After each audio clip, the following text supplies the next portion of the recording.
दोस्तों नमस्कार। स्वागत है आप सभी का मेरे YouTube चैनल के आर हिंदी कहानियां में। आज की कहानी सुनकर आपके भी रोंगटे खड़े हो जाएंगे, आपके पैरों तले जमीन खिसक जाएगी और आप सोचने पर मजबूर हो जाएंगे। कहानी को डिटेल से जानने के लिए वीडियो में लास्ट तक बने रहें। तो चलिए कहानी को शुरू करते हैं। ये कहानी है राजस्थान के करौली जिले के मासलपुर थाना क्षेत्र के भोजपुर गांव की। 30 अक्टूबर 2024 की सुबह के करीब 9 बजे गांव से थोड़ा आगे एक सुनसान इलाके में सड़क किनारे एक कार खड़ी मिली। सुबह का वक्त था, लोग खेतों की तरफ आ जा रहे थे। तो कुछ लोगों की नजर उस गाड़ी पर पड़ी, लेकिन उन्होंने ज्यादा ध्यान नहीं दिया और अपने अपने काम में लग गए। वक्त बीतता गया, मगर वो कार वैसे ही वही की वही खड़ी रही। अब लोगों को शक होने लगा कि आखिर इतनी देर से ये कार यहाँ क्यों खड़ी है। इसीलिए उन लोगों ने सोचा कि एक बार पास चलकर देखना चाहिए। जैसे ही वो लोग कार के पास पहुंचे तो उनका दिल जोरों से धड़कने लगा, क्योंकि बाहर से ही खून के धब्बे साफ दिखाई दे रहे थे, जो अब सूख चुके थे। फिर भी जब लोग हिम्मत करके कार के अंदर झांकते हैं तो उनकी आंखें फटी की फटी रह गई, क्योंकि ड्राइविंग सीट पर एक युवक बैठा था जिसका सिर स्टीयरिंग पर झुका हुआ था और उसके कपड़े खून से लथपथ थे। डर के मारे कांपते हुए उन लोगों ने जैसे ही पीछे की सीट पर नजर डाली तो जो उन्होंने देखा उससे उनके पैरों तले से जमीन खिसक गई, क्योंकि पीछे वाली सीट पर भी एक लाश पड़ी थी। ये लाश किसी लड़की की थी। कार के अंदर का ये दृश्य देखकर तभी उन लोगों में से एक व्यक्ति ने इसकी सूचना पुलिस को दे दी। सूचना मिलते ही पुलिस भी मौके पर पहुंच गई और पहुंचते ही अपनी छानबीन में जुट गई। दरअसल कार के अंदर जो लाश थी उसे एक गोली मारी गई थी। अब तक वहां काफी भीड़ इकट्ठा हो चुकी थी। पुलिस भी लगातार ये जानने की कोशिश कर रही थी कि आखिर दोनों लाशें किसकी हैं और इन्हें यहां पर क्यों मारा गया है। लेकिन जब उन्हें कोई भी सुराग नहीं मिल रहा था तो वहां लोगों से भी पूछताछ की गई, लेकिन फिर भी कोई जानकारी नहीं मिली। पर जब पुलिस वाले कार के अंदर की तलाशी ले रहे थे तो उन्हें डैशबोर्ड से उस कार की आरसी और बीमा के डॉक्यूमेंट मिले। साथ ही कार से एक प्रसाद का डिब्बा भी मिला। गाड़ी के कागजात से पता चला कि वो कार किसी रामबरन नाम के व्यक्ति के नाम पर रजिस्टर्ड है, जो धौलपुर का रहने वाला था। ये जानकारी सामने आते ही पुलिस ने उन दोनों लाशों को पोस्टमार्टम के लिए हॉस्पिटल भेज दिया और पुलिस की एक टीम तुरंत कार के मालिक रामबरन की तलाश में धौलपुर निकल गई। इसके बाद पुलिस जैसे ही रामबरन को तलाश करते हुए उसके घर पहुंची तो रामबरन अपने घर पर ही मिल गया। पुलिस ने उससे पूछताछ की तो उसने बताया कि उसकी गाड़ी उसका भांजा विकास लेकर गया था, जो अपनी पत्नी दीक्षा के साथ करौली माता के दर्शन करने निकला था। अब पुलिस के लिए यह मामला और भी पेचीदा हो गया कि जिन दो लाशों की पहचान नहीं हो रही थी वो असल में विकास और उसकी पत्नी दीक्षा की थी। पुलिस ने यह सूचना विकास के घर वालों को भी दे दी। विकास के घर यह सूचना मिलते ही वहां मातम पसर गया।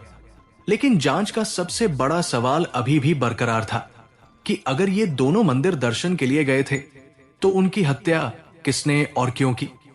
पुलिस ने इस बारे में घर वालों से पूछताछ की, लेकिन किसी को भी किसी पर शक नहीं था और ना ही परिवार में कोई दुश्मनी की बात सामने आई।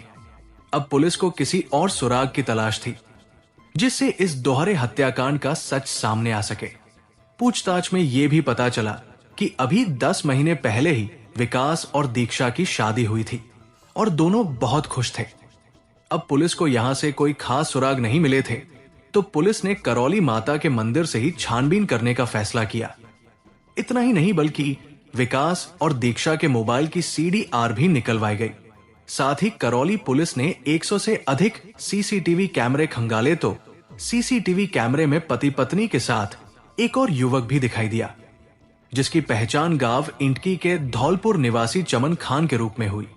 इस पर परिजनों ने पुलिस को बताया कि चमन 3-4 दिन से उनके घर पर रह रहा था और वो विकास को कार चलाना सिखा रहा था।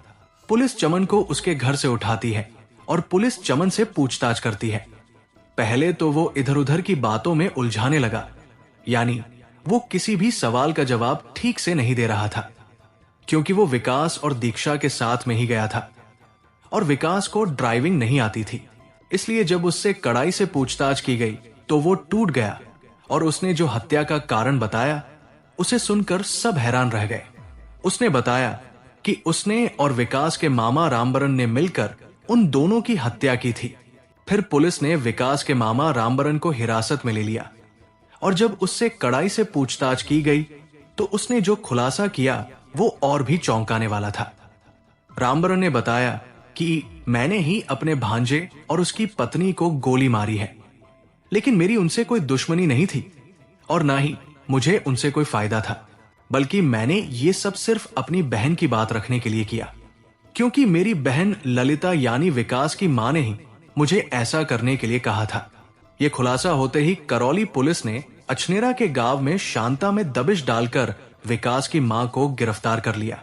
तो उसकी गिरफ्तारी के बाद गांव में हड़कंप मच गया, क्योंकि जब यह खबर फैली कि एक मां ने ही अपने बेटे और बहू की हत्या करवा दी तो लोगों को यकीन नहीं हुआ।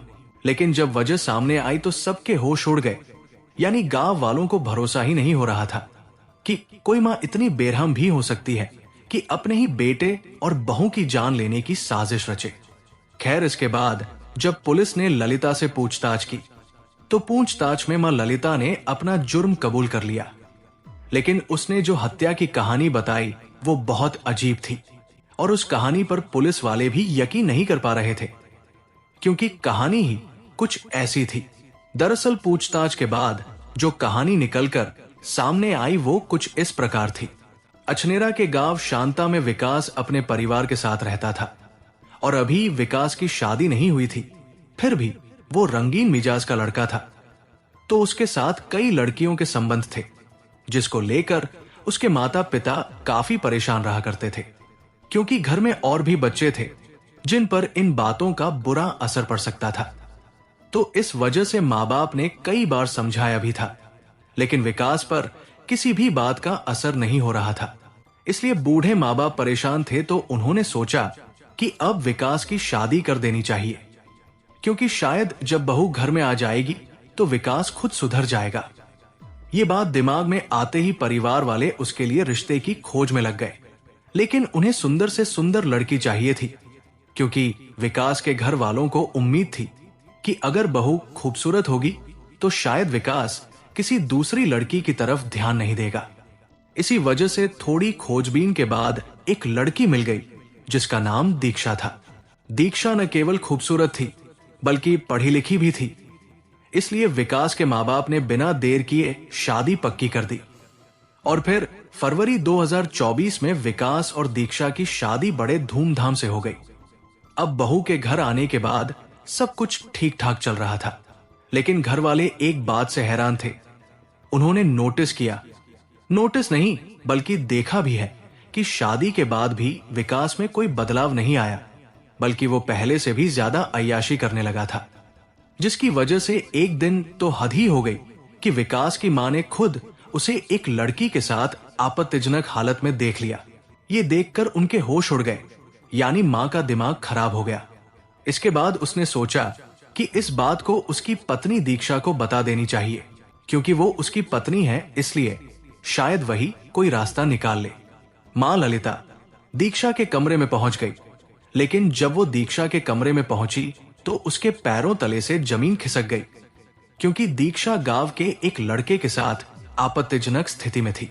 ये नजारा देख मां ललिता को चक्कर आ गया।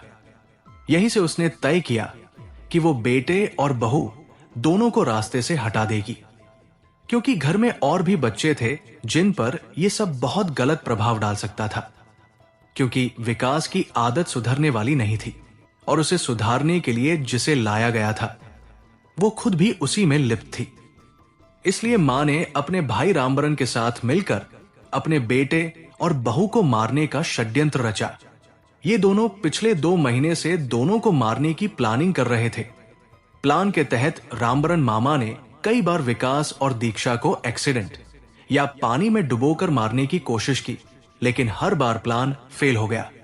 जब ये तरीके काम नहीं आए तो विकास के मामा रामबरन ने नया प्लान बनाया और प्लानिंग के मुताबिक पिछले महीने सस्ते दाम में एक सेंट्रो कार खरीदी और हत्या के लिए पिस्टल का इंतजाम किया। इसके बाद गाड़ी से विकास और दीक्षा को मारने की सही जगह खोजने के लिए रेकी की गई। साथ ही मामा रामबरन ने अपने भांजे को मारने के लिए अपनी गाड़ी के ड्राइवर चमन खान को भी इस साजिश में शामिल कर लिया और उसे पैसे का लालच देकर इस काम में मदद करने के लिए तैयार भी कर लिया। प्लान के तहत रामबरन और चमन खान द्वारा गढ़ी बाजना मासलपुर की कई सुनसान इलाकों तथा रोड के नजदीक आसानी से दुर्घटना किए जाने लायक स्थानों की रेकी की गई। फिर करीब 6 दिन बाद रामबरन ने अपनी सेंट्रो गाड़ी को लेकर चमन खान को विकास के गांव शांता भेज दिया।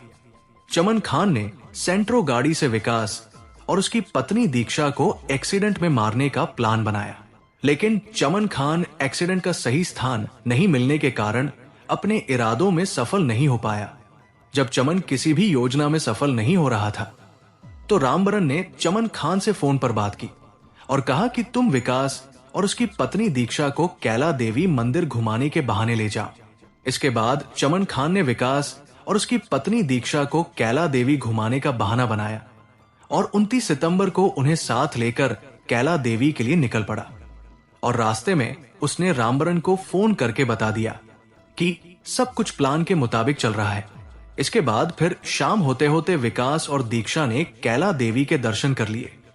उधर चमन खान ने पहले से बनाई गई योजना के अनुसार रात में ही दोनों को लेकर मासपुर की ओर बढ़ना शुरू कर दिया। दूसरी तरफ मामा रामबरन भी अपने गांव ईंटकी जिला धौलपुर से निकल पड़ा। उसने अपने साथ एक इको गाड़ी और हथियार भी ले लिए और मासपुर पहुंचने से पहले ही उसने चमन को सख्त हिदायत दी कि विकास और दीक्षा को किसी भी हाल में शक नहीं होना चाहिए, यानी सब कुछ ऐसा दिखना चाहिए जैसे सच में बस घूमने निकले हैं। अब हत्यारा मामा रामबरन मासलपुर कस्बा से थोड़ा आगे पड़ रहे मोड़ के पास एक इको गाड़ी को लेकर खड़ा हुआ मिला और वहां आरोपी चमन खान को गाड़ी रोककर अपनी इको गाड़ी के पास बुलाया और एक कट्टा और कारतूस दिए। साथ में विकास और दीक्षा को शूट करने को कहा। इस पर चमन खान ने प्लान के मुताबिक विकास को ड्राइवर सीट पर ड्राइव करने के लिए बैठा दिया और खुद आगे वाली सीट पर बैठ गया। विकास गाड़ी चलाता रहा और प्लान के मुताबिक विकास को साइड से कट्टे से शूट करना था, लेकिन चमन खान वारदात को अंजाम नहीं दे सका। फिर कुछ दूरी पर भोजपुर गांव से आगे चमन खान ने बहाना बनाकर विकास से गाड़ी को रोड पर रुकवा लिया और खुद गाड़ी के बोनट की तरफ चला गया। तभी पीछे पीछे रामबरन इको गाड़ी से आया और थोड़ी दूर पीछे गाड़ी रोक ली। फिर रामबरन हथियार लेकर गाड़ी के पास गया और दोनों ने मिलकर विकास और दीक्षा को गोली मार दी। इसके बाद उन्हें सेंट्रो गाड़ी में ही छोड़कर अपनी इको गाड़ी से भाग गए, लेकिन पुलिस द्वारा छानबीन कर अब सभी आरोपियों को गिरफ्तार कर लिया गया और चार्जशीट बनाकर उन्हें कोर्ट में पेश कर दिया गया, जहां से उन सभी को जेल भेज दिया। अब उम्मीद है कि उन्हें उनके किए की माननीय अदालत द्वारा उचित सजा मिलेगी। दोस्तों, ये पूरी घटना हमें ये दर्शाती है कि कभी कभी पारिवारिक मामलों को सही तरीके से न सुलझाने पर हालात कितने भयानक हो सकते हैं, क्योंकि एक मां का प्यार अपने बच्चों के लिए बेशुमार होता है, लेकिन जब शक और आत्मसम्मान बीच में आ जाए तो यही प्यार विनाश का कारण बन जाता है।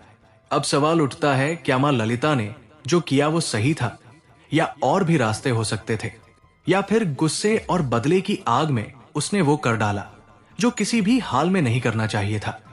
दोस्तों, इस कहानी को सुनाने का उद्देश्य किसी का दिल दुखाना नहीं है, किसी को परेशान करना नहीं है, बल्कि आपको जागरूक करना है और आपको सचेत करना है, ताकि आप लोग सतर्क रहें और सावधान रहें। तो दोस्तों, कैसी लगी ये स्टोरी कमेंट जरूर करें, वीडियो को लाइक करें और अपने दोस्तों को शेयर भी करें। और आपसे गुजारिश है कि मेरे चैनल को सब्सक्राइब जरूर करें। फिर मिलेंगे ऐसी ही किसी सच्ची स्टोरी के साथ। तब तक के लिए धन्यवाद।